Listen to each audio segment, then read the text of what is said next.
Hey, everybody. So, good news. I fixed the autofocus on the camera. Oops. Oh, I forgot to recharge my light here. So that's going to just keep shutting off. So I need to make sure and charge that when I'm done here. Um, so today, or this week, I should say, I'm reviewing Widow Jane, 10-year straight bourbon whiskey. The thing that always kept me from I'm gonna tilt my thing here just a little bit so that since this isn't charged, I'm gonna set this to the side. I think, and maybe put this here.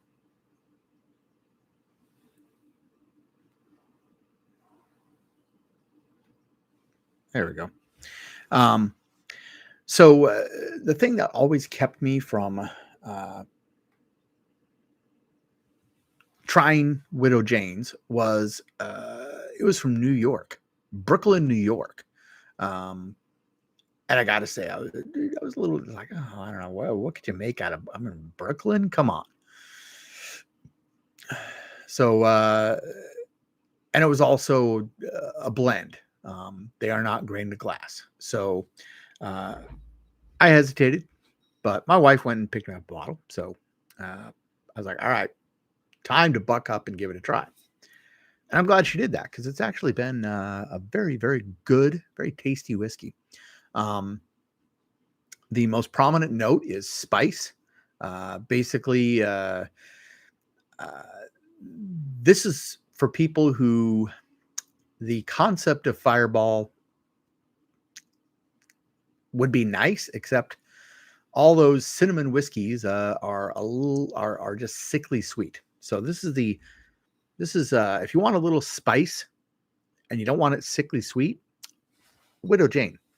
The spice note is massively strong here, but unlike Fireball and all those other flavored whiskeys, they got high quality whiskey. I don't know what whiskeys they're blending here, but they're obviously sourcing them from very high quality whiskeys. So, and the person who is in charge of the blending, I think Metallica recently taught us that, reminded some of us that there is definitely a such thing as a master blender. Yes, there's a master distiller, and those are wonderful, beautiful people who we love, but the master blenders should not be dismissed. And Widow Jane is definitely a whiskey that reminds a whiskey snob like me. Yeah, don't dismiss a whiskey just because it's not grain to glass. So yeah. So anyway, yeah. Basically, if you now, I will admit one of the ways that this is, I know, sacrilege to some of you whiskey snobs out there, but one of the ways that I found, I've been experimenting a bunch of different stuff in there. I've said that the spice note on here is really strong. It's very peppery. So a little bit too strong for me. And this is 91 proof. And that really most of the time 91 proof is not bad. Is not too much for me. But with that really strong spice note, it's a little too much. So I did throw in the smallest ice cube in our ice cube tray. When I brought an ice cube, I was like, let's put the smallest one in there we can. And just adjust it just a little bit. Or you can, dip if you don't want the ice in there, if you don't want the cold in there to tone down the other elements of the whiskey, I would grab a straw. I have a little plastic reusable straw here that I dip into my water, and I get it about, just about an inch or so, inch or two, and that gets the water in there without the ice cube. I personally have tried it both ways, and over the week, and I got to say, I kind of like the ice cube.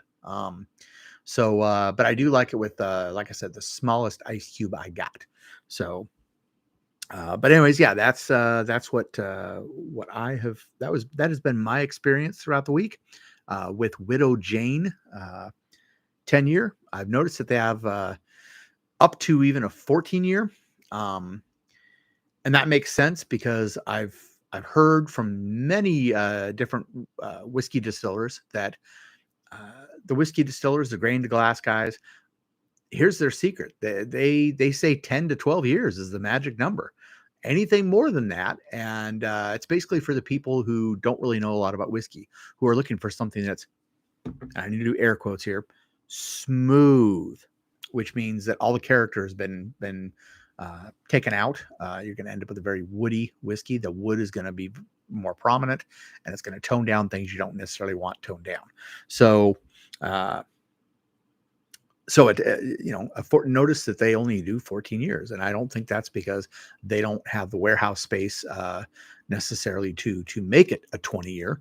I think it's more because the best whiskeys are about 12 to about 12 years old. So in the cask. So anyways, here we go. Cheers. Oh, it's oh god, that is a beautiful smell. It's there's a tiny bit of maple in there, a little bit of Cheerios, just a tiny bit of Cheerios. It's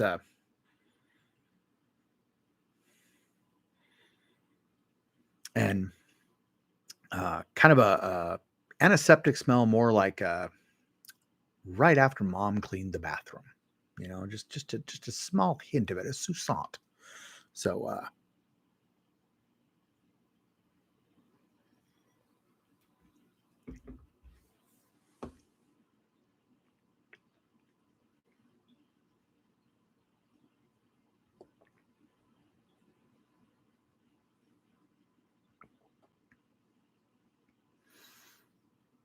now, if you keep it to a small sip, with it being this strong, and I'm not using an ice cube or any water tonight. Um, if you keep it a very small sip and you sip it very slowly, uh, it is pretty good.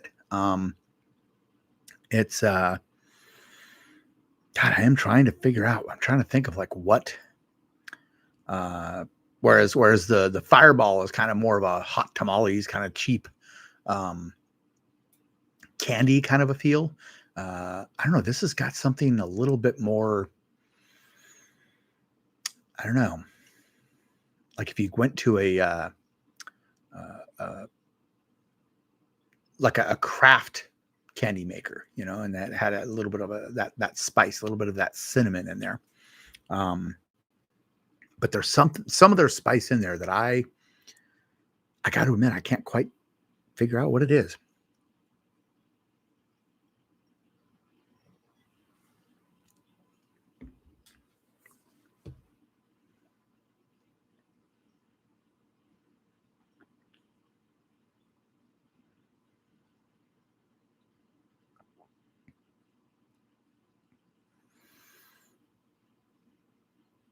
Yeah, I don't know.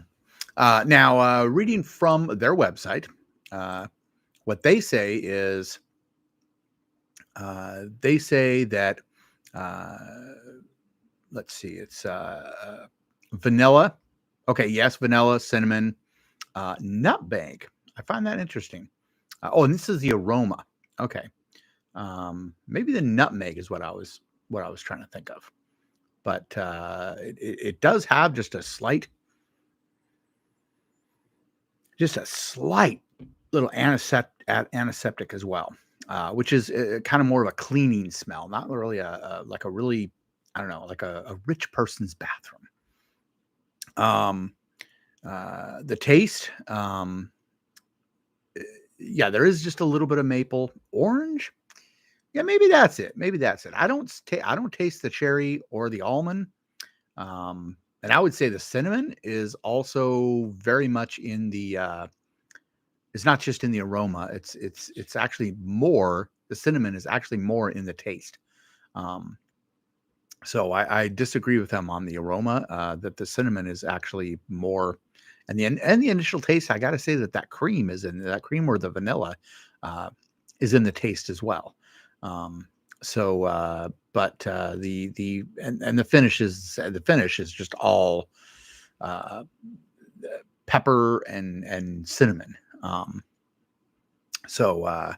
they say charred oak and spice.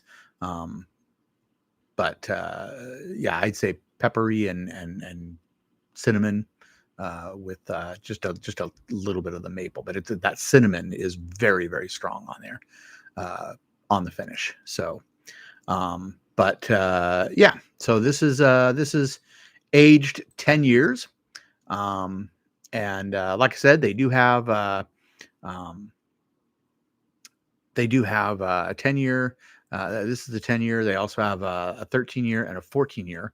And then they have one that's, it looks like it's not, it doesn't really have an age statement. So, yeah, but lots of different options. Highly recommended. I'm curious as to what all of you think of Widow Jane 10 year. Brooklyn can make some decent whiskey. There's some decent blenders there that know what they're doing.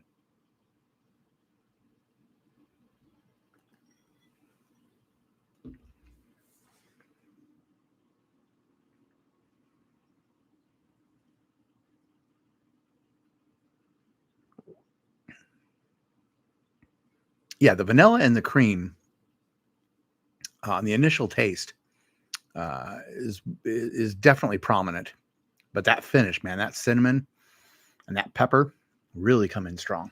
So, anyways, highly recommended. Widow Jane. I wish I wouldn't have waited this long. Of course, there's always so many whiskeys to try. You can never never have time to try them all. That's why I've been able to do this show for a few years and always have a new whiskey. So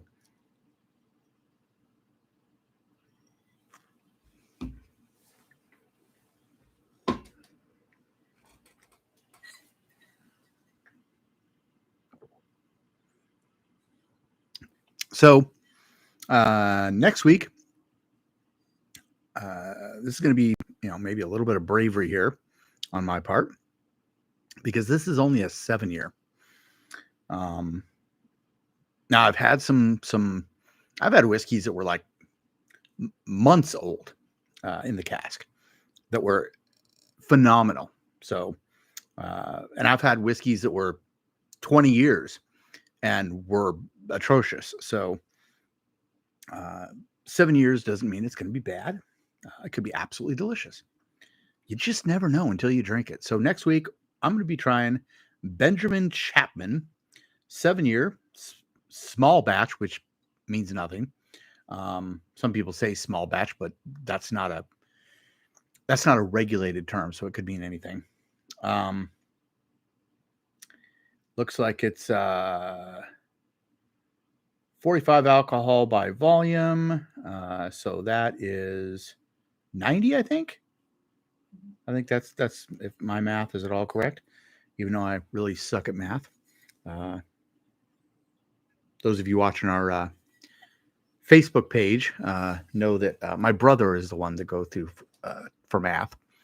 Um, but anyways, that's it. That's my review of Widow Jane 10 year. So hopefully I'll start seeing some of you people on the live stream. 8 o'clock, around 8 o'clock Pacific is when I go live, and I really would love to see some of you guys, interact with me in the chat room. So see you next week at 8 p.m. Pacific, roundish. Next week, full of turkey and whiskey. Remember, always sip, never slam.